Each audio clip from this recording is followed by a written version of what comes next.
창세기 3장 1절에서 3절 말씀까지 우리가 짧은 구절이니까 합독하겠습니다. 시작. 그런데 뱀은 여호와 하나님이 지으신 들짐승 중에 가장 강교하니라. 뱀이 여자에게 물어 이르되 하나님이 참으로 너희에게 동산 모든 나무의 열매를 먹지 말라 하시더냐. 여자가 뱀에게 말하되 동산 나무의 열매를 우리가 먹을 수 있으나 동산 중앙에 있는 나무의 열매는 하나님의 말씀에 너희는 먹지도 말고 만지지도 말라. 너희가 죽을까 하노라 하셨느니라. 아멘.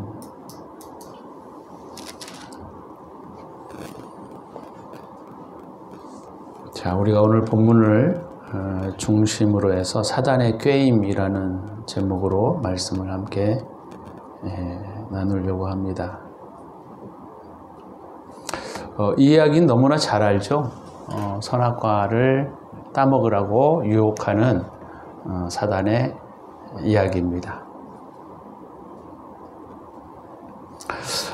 오늘 본문의 내용은 되게 중요하고 또 굉장히 우리의 어떤 일반적인 이야기들인데 다 알고 있을 거예요. 아마 예수를 믿지 않는 사람들도 좀 압니다. 많이 기독량으로 들어가지고 잘 알아요.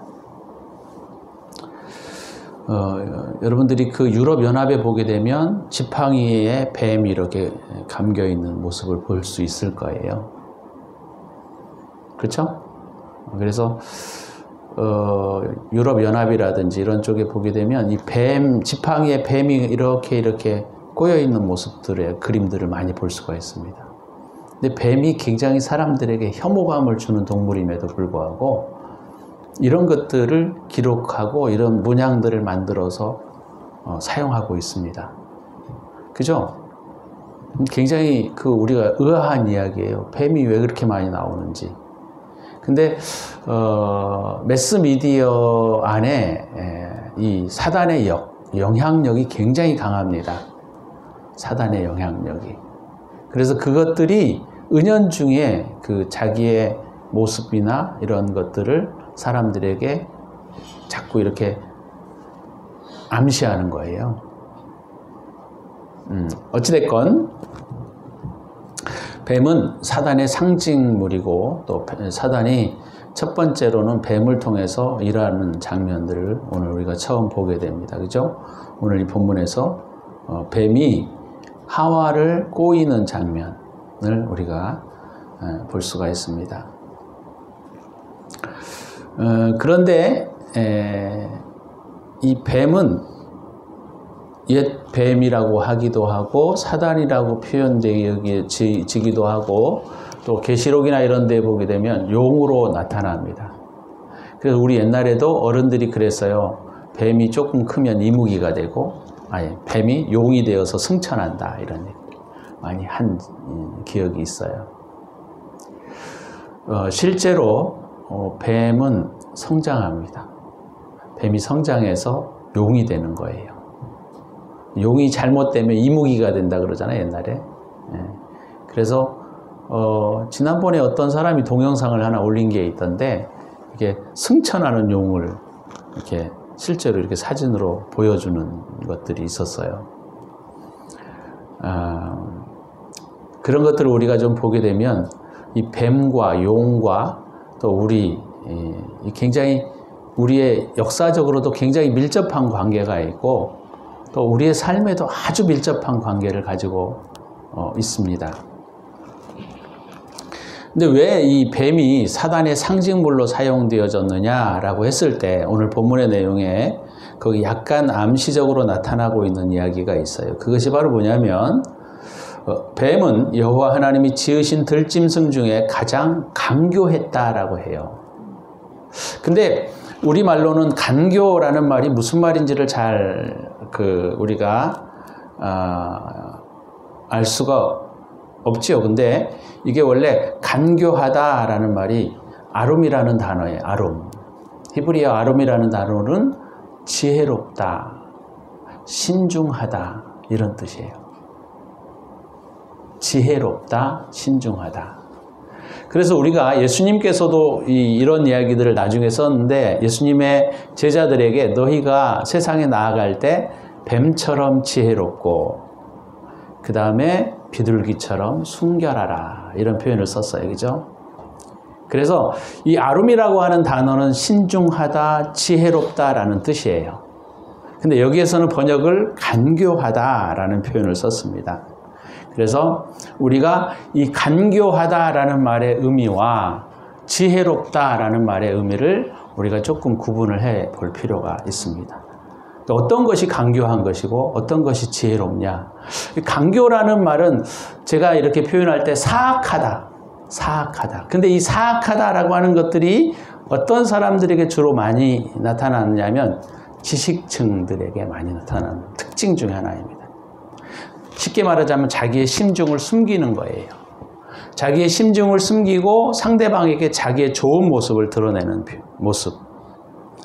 그죠? 그러니까 이런 사람들을 만나게 되면 겉에서는 막 웃고 막 칭찬하는 것 같은데 속에는 다른 의중이 있다는 것을 나중에 알게 되면 좀 뭐라 그러죠? 배신당한 느낌? 되게 기분이 안 좋아요. 그죠? 간교하다라는 말이 바로 그런 거예요. 그러니까 심중을 감추고 자기의 이익된 모습들을 표출함으로써 자기의 이득을 챙기는 것. 이게 간교함입니다. 근데 주님은 잠언이나 시편이나 전도서에 보게 되면 지혜라 그래요. 주님은 지혜로우신 분이시다. 주님은 잠언에 보게 되면 특별히 지혜라고 표현이 되어 있어요. 지혜.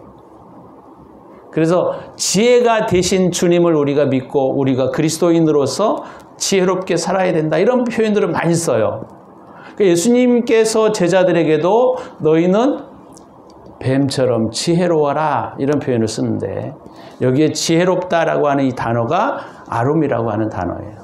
이 아름이라고 하는 이 단어는 부정적으로 사용할 때에는 간교함, 사악함 이런 뜻으로 사용되어지고 또 긍정적인 면에서 사용되어질 때에는 지혜로움, 지혜라는 단어로 사용되어지기도 합니다.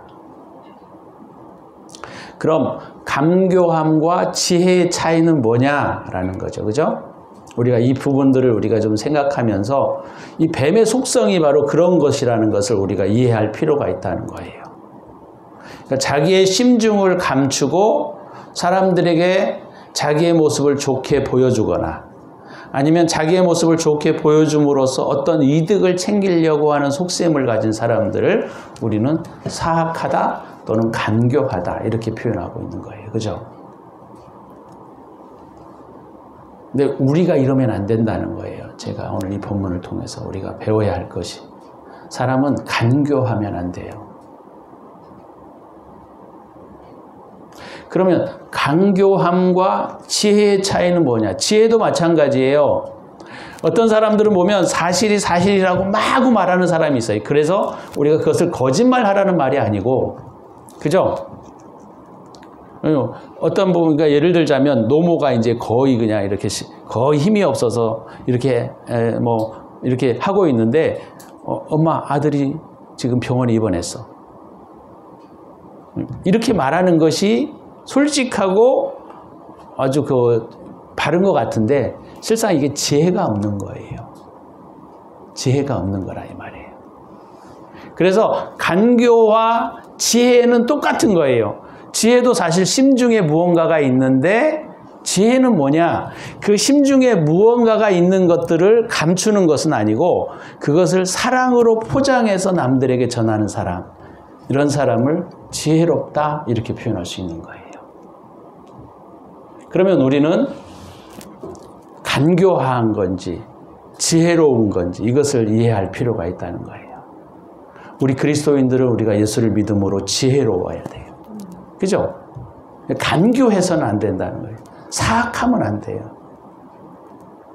자기 심중에 뭔가가 이렇게 깊이 있는데 자기를 좋게 표현하거나 이걸 우리가 이율배반적 삶이다. 그렇게 우리가 얘기를 하잖아요. 아니면 자기의 모습을 감추고 자기의 무언가 이득을 챙기려고 하는 것. 이것이 오늘 이 본문에 나와 있는 간교하다라는 뜻이에요.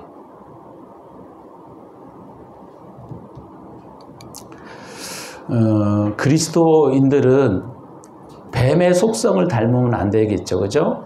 오늘 이 뱀의 속성이, 물론 뱀이 원래는 그랬던 것이 아니고 뱀이 지혜로웠는데, 뱀이 다른 들짐승 중에 가장 하나님이 지으신 들짐승 중에 지혜로웠다라는 표현을 쓰는데, 그 지혜가 사단이 들어감으로써 그것이 간교함으로 바뀐다는 거예요.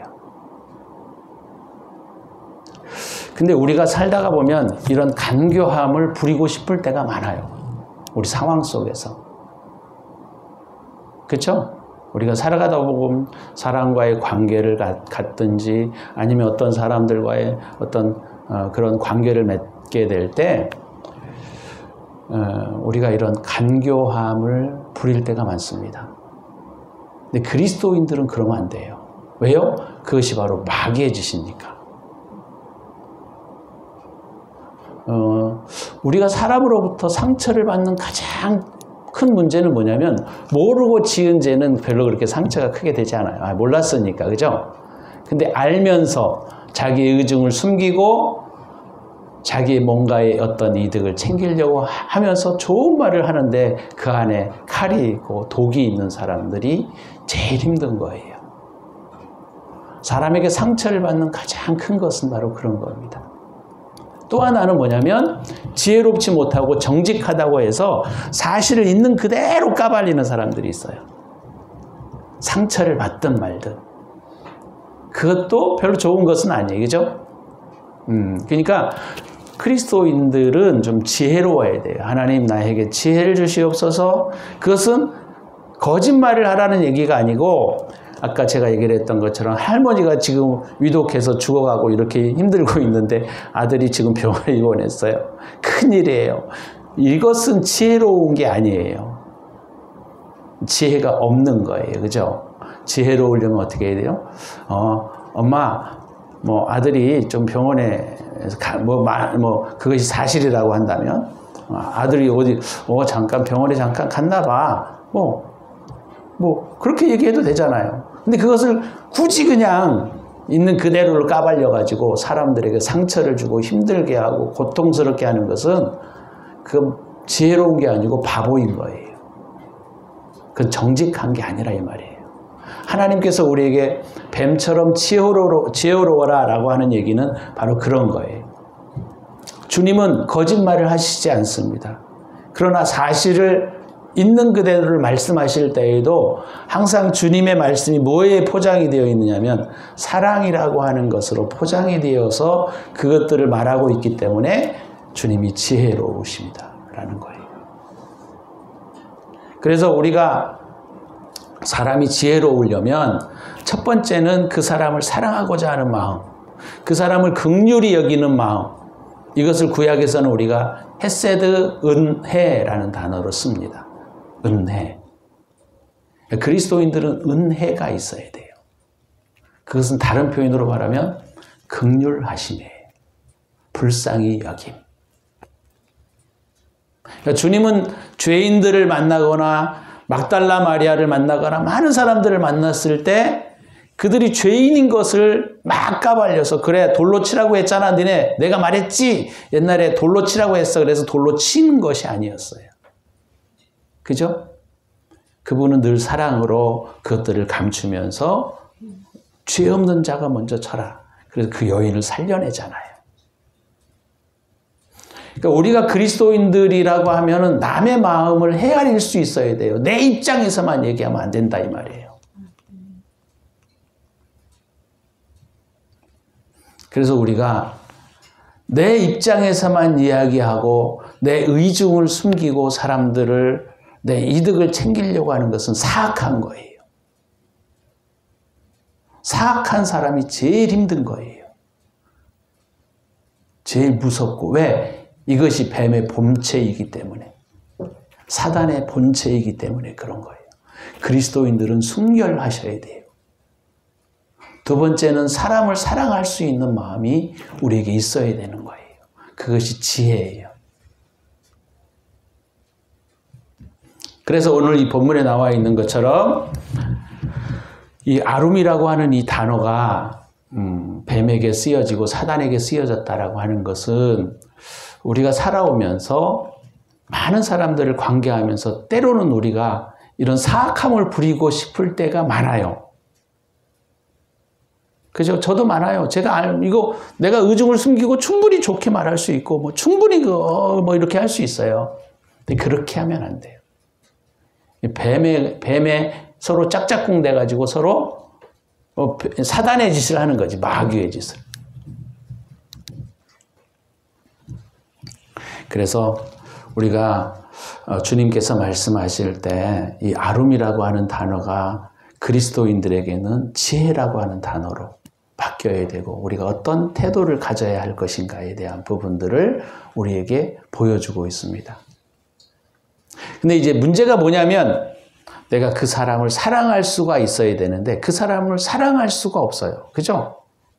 그게 제일 힘든 거잖아요, 우리가. 사랑할 수가 없어요, 사랑할 수가. 그건 되게 좀 어려운 문제입니다. 이 사랑을 품는다라고 하는 것은 간단한 문제가 아니에요. 왜냐하면 내가 사랑하지 뭐 이렇게 해서 사랑이 나오는 게 아니거든요. 그죠?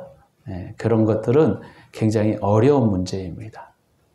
그러나 이것의 기초적인 부분은 뭐냐면 그 사람의 마음과 그 사람의 상황을 내가 이해하려고 하는 긍휼의 마음을 우리가 가지고 그 사람의 상황을 우리가 살피는 태도, 이것이 그리스도인들에게는 지혜예요. 아룸이에요, 아룸. 그래서 오늘 창세기 3장 1절에서 뱀은 여호와 하나님이 지으신 들짐승 중에 가장 강교하니라 라는 표현들을 왜 쓰고 있는지, 간사한 것과 지혜의 차이가 무엇인지 이것을 우리가 이해하고, 그리스도인들은 간사함이 때로 작동하고 싶을 때가 많아요. 그죠? 자기를 숨기고 본심을 숨기고 자기의 이득을 챙기기 위하여 하고 싶을 때가 많아요. 세상 사람들은 그렇게 행하는 것을 크게 두려워하지 않습니다. 그러나 우리는, 그리스도인들은 그렇게 살면 안 돼요. 왜? 주님이 진정한 지혜이시고 주님이 진정한 지혜의 분이시기 때문에 우리도 그 지혜를 따라 걸어가는 것에 대한 부분들이 있어야 합니다. 그래서 우리가 하나님 앞에 첫 번째 기도해야 될 게 바로 뭐냐면, 하나님, 우리가 하나님의 사람으로 살아갈 때 지혜를 저에게 허락하여 주시옵소서. 그러니까 지혜라는 말의 단어에 대한 이야기들을 우리가 이해하고 있어야 되겠죠. 지혜는 내가 상대방을 볼 때 진정성 있게 다가가는 거지만 사랑으로 그것을 이렇게 잘 포장해서 그 사람을 긍휼히 여길 수 있는 마음, 이것이 성경에서 말하고 있는 지혜라는 단어예요. 사실 오늘 두 가지 설교를 제가 주님 앞에 묵상하면서 준비를 했는데, 하나는 신명기 28, 29장이에요. 그게 이제 그 모압 땅에서 이스라엘 백성들이 이제 이스라엘 땅, 가나안 땅을 들어가기 위해서 이렇게 바라보면서 모세가 하는 마지막 약속의, 언약의 내용인데, 그 얘기를 준비했고, 또 하나는 오늘 이 본문에 대한 이야기들을 주님이 주셨는데, 둘 중에 어떤 것을 할까 막 고민을 하고 기도를 하는 가운데 오늘 이것을 좀 나누는 것이 좋겠다는 마음을 주님이 주셨기 때문에 이야기를 하는 겁니다. 긍휼의 마음을 주시옵소서, 이런 기도를 하셔야 돼요, 우리가. 하나님, 저에게 주님이 주시는 긍휼의 마음을, 자비의 마음을, 이 자비와 긍휼이라고 하는 단어가 헤세드라는 단어예요. 자, 그 다음에 두 번째, 이제 그러면 오늘 사단이 어떻게 하와를 꼬셔가는가에 대한 부분들을 좀 우리가 살펴볼 필요가 있습니다. 그죠? 자, 그래서 우리가 그 부분을 살펴볼 때 사단이 우리를 어떻게 이용해서 범죄케 하는지에 대한 부분들을 이해할 필요가 좀 있다는 거죠. 자, 1절에 나와 있어요. 그죠? 창세기 3장 1절 후반부에 하나님이 지으신 들짐승 중에 가장 강교하니라 이렇게 얘기했는데 뱀이 여자에게 물어 이르되 하나님이 참으로 너희에게 동산 모든 나무의 열매를 먹지 말라 하시더냐. 이 질문인데요. 이게 이 아프키라고 하는 단어가 앞에 나와 있어요. 히브리어로. 근데 이 단어는 바로 뭐냐면 놀라움을 표시하는 단어예요. 의문사예요. 그래서 이것을 제가 다시 그 원문의 의미에 있어서 그 의미를 다시 재현해서 제가 한국말로 한번 표현해 볼게요. 진짜니? 그런 말이에요.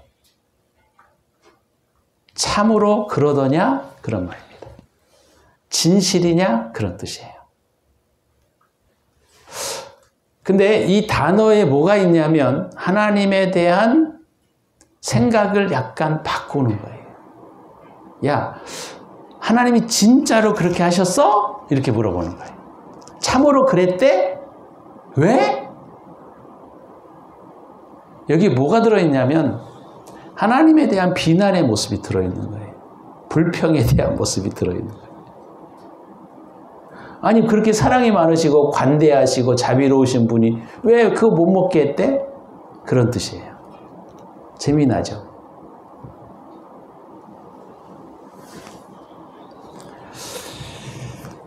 우리가 사람을 비판하고 판단할 때 제일 많이 쓰는 게 뭔지 아세요? 선입견을 내가 딱 가지고 있어서 그 사람에 대해서 왜 그랬대? 많이 쓰고 있는 거죠. 왜 그랬대? 왜? 여기 그 말이에요, 이게. 그 단어의 의미 속에 뭐가 들어있습니까? 그 사람에 대한 잘못된 선입견, 그 사람의 잘못된 태도, 이런 것에 대한 뭐가 있어요? 불평과 불만이 있는 거예요. 그 다음부터 어떻게 지나? 그러니까 여기에서도 사단이 그 하나님의 불공평함, 불공정함, 하나님이 왜 그렇게 행하셨대? 이것에 대한 불평, 이런 것들을 불러일으키는 모습이 이 단어 안에 들어져 있는 거예요. 왜 그랬대? 미친 거 아니야? 정신 나간 거 아니야? 근데 여러분, 이게 누가 쓰는 거예요, 지금? 이게 마귀만 쓰면 좋은데 우리가 사용하고 있잖아요, 여러분. 사람들을 평가하고 그 사람에 대한 어떤 이야기를 들을 때 진의와 그 사람에 대한 어떤 이야기들을 들어보지 않냐고. 왜 그랬대? 아우, 짜증나. 우리가 무슨 짓을 하고 있는 거예요? 예, 우리가 마귀와 똑같은 짓을 하고 살아가는 거예요, 여러분. 근데 이거를 회개를 안 해. 마귀와 손잡고 짝짝꿍거리면서 마귀가 좋아하는 일을 막 하면서도 회개하지를 않아, 회개하지를. 에이, 하나님이 그렇게 자비가 넓으신 분은 그렇게 하면 안 되지.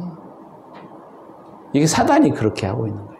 사단이 지금 꼬시는데 하와에게 그러니까 하와에게 꼬시는 건 뭐냐면 하나님께서 아담에게 말씀하셨잖아요. 그러니까 아담에게 들었던 것을 아담이 하와에게 얘기했을 거 아니에요. 그죠? 근데 아담에게 말했으면 어땠을까? 그건 잘 모르겠지만 하와가 아니지. 사단이 간단한 그런 인격체가 아닙니다. 마귀가 우리가 생각하는 지혜로 그들을 이길 수 있다고 생각하시는 건 큰 오산이에요. 얼마나 교묘하게 질문하고 있습니까? 진짜니? 참으로 동산 중앙에 있는 모든 나무를 먹지 말라 하시더냐? 이렇게 물어보잖아요. 하나님이 참으로 너희에게 동산 모든 나무의 열매를 먹지 말라 하시더냐? 왜 만들어놨대 그럼? 아유, 불필요한 걸 왜 만들어놨대? 그런 표현이잖아요. 그죠? 이것이 바로 우리가 사람들을 만날 때 하는 굉장히 많은 태도 중에 하나입니다. 서로 몰래 한 사람 따돌려 놓고 둘이 에이 그 인간 왜 그랬대? 그러잖아요. 여러분. 이게 다 무슨 짓이에요? 마귀 짓이에요. 마귀 짓. 왜 그랬대? 그래. 아유 얼마나 힘들었을까. 이렇게 하는 게 아니고 왜 그랬대?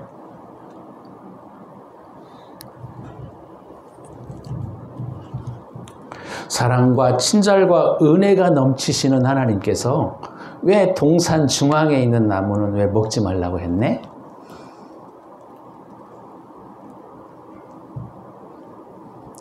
여러분, 사람의 의중을 떠보려고 하는 질문들을 우리 많이 하잖아요. 그거 나쁜 거예요. 아주 악한 짓이에요. 여러분. 마귀 짓이란 말이에요. 마귀 짓. 물론 저도 할 때도 있었어요. 옛날에. 여러분들도 있었겠죠. 어쩌면 앞으로도 어쩌면 또 몇 번 할 수도 있어요. 그죠? 근데 우리가 그런 짓을 하면 안 돼요. 그 마귀 짓이라고요. 마귀 짓. 그러니까 지금 마귀가 사단이 하나님께서 지금 하와가 온전한 지식을 갖고 있지 않기 때문에 불평과 불만을 만들어내려고 의도하는 질문이 바로 여기에 있는 거예요. 왜 그랬대? 은혜와 진리와 사랑이 충만하신 분이 왜 그래?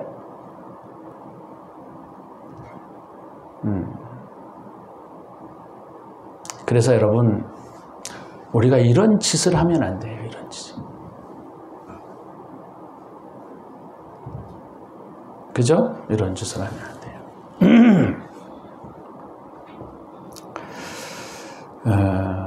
참 어려운 얘기죠. 그죠? 근데 이런 걸 해야 이 대화가 진행이 되잖아요. 그죠? 그래야 그 인간들이 어떻게 했대. 아유, 왜 그랬는지도 몰라. 막 이러면서 우리가 대화를 진행해 가잖아요. 이런 게 없으면 대화가 진행이 안 돼요, 별로. 그렇잖아요?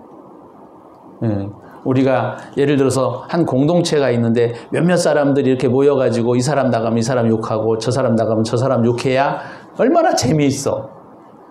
그러면 생각해봐요. 내가 나가면 이 사람들이 내 욕하겠지. 그죠? 그러니까 우리가 이런 마귀의 짓을 하고 있는 거예요, 사실은. 이것들을 회개를 많이 하셔야 돼요, 회개. 주님, 얼마나 내가 마귀에게 휘둘려가지고 살았습니까? 내 입술이 마귀지 됐고, 내 눈이 마귀지 됐고, 내 귀가 마귀지 됐고, 내 머리가 마귀지 됐고. 하나님, 내 머리에는, 내 삶에는 온통 마귀만 가득합니다.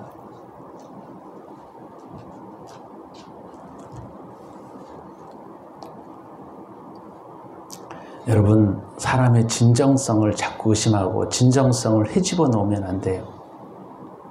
우리가 하나님의 사람으로서 물론 그렇지 않고 살아가는 사람이 있겠는가라고 물으면 없어요.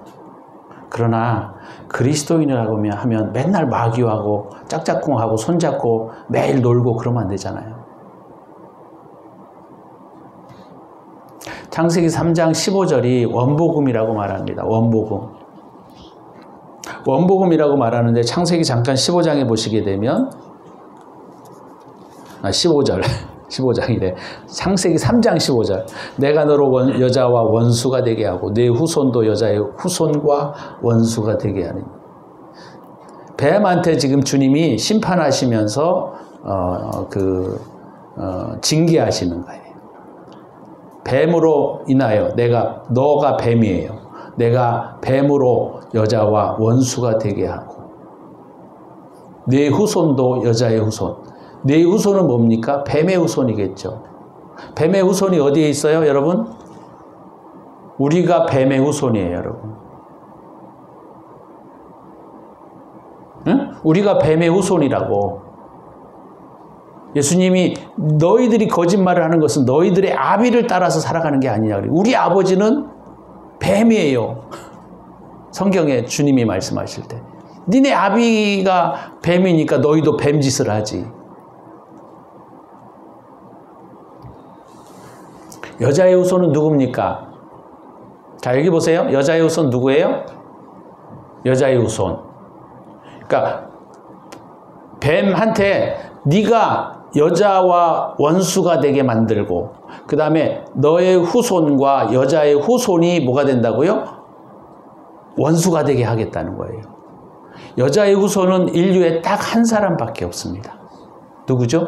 예수 그리스도. 왜요? 그분은 남자를 알지 못하고 태어나신 분이에요. 그죠? 성령으로 잉태하사 우리가 사도신경 외울 때 성령으로 잉태하사 동정녀 마리아에게 동정녀라는 말은 무슨 말이에요? 처녀라는 말이에요. 처녀. 남자를 알지 못하는 여자. 그러니까 좀 전에 그 사도신경이죠, 그게? 헷갈려가지고. 뭐였죠? 사도신경이 갑자기 머리에서 싹 씌워져 버렸네. 동정녀 마리아에게 성령으로 잉태되셨잖아요. 성령으로. 그러니까 예수님의 아버지는 물론 요셉이 육신적 아버지겠지만 예수님의 아버지는 하나님 아버지예요. 그죠? 예수님은 남자를 알지 못하고 태어난 분이에요. 그래서 여자의 후손인 거예요. 다 남자의 후손이잖아요. 남자의 후손이란 말이에요. 남자의 씨를 받고 물론 여자도 물론 여자의 후손이라고 말할 수도 있겠지만 특별히 여자의 후손은 누구예요? 뱀의 후손은 우리라니까 우리. 뱀의 후손은 우리고 여자의 후손은 예수님이고 그러니까 예수님과 우리는 항상 대적관계라는 거예요. 대적관계. 알겠어요? 그죠? 대적관계라고 우리가 예수님하고 친한 관계가 아니야. 우리는 예수님하고. 그러니까 우리가 예수님하고 친한 관계가 되려면 예수님의 피를 우리가 믿고 예수님을 따라 살아갈 때 예수님과 친한 관계가 되는 거죠. 그죠?